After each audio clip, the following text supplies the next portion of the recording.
আমার ঠিকানা চাইতেছে যে এই মেয়েটা কোথায় থাকে, এই মেয়ের বাংলাদেশে বাসা কোথায়।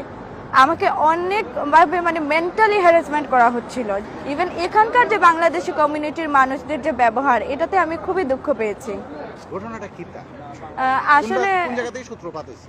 জি, আসলে 17 তারিখ আগে 16 তারিখ আমরা আলতাফ-আলী পার্কও বিক্ষোভ এবং সমাবেশের অংশ নিয়েছিলাম, যেটা শেখ হাসিনার বিরুদ্ধে অবৈধভাবে যে গ্রেফতারি পরোয়ানা বা আওয়ামী লীগের সদস্যদের উপরে যে হামলা নির্যাতন হচ্ছে, সেই সবের একটা সমাবেশে আমি অংশ নিই।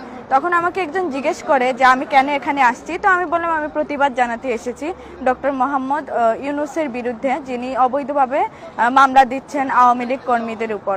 এরপর থেকে এই ভিডিও ক্লিপটি বাংলাদেশি কমিউনিটির বিভিন্ন ফেসবুক পেজ, টিকটক, ইউটিউব সহ নানা জায়গায় ছড়িয়ে যায় এবং আমার কাছে মেসেজ আসে, কল আসে যে আমি কেন এ ধরনের কথা বলেছি।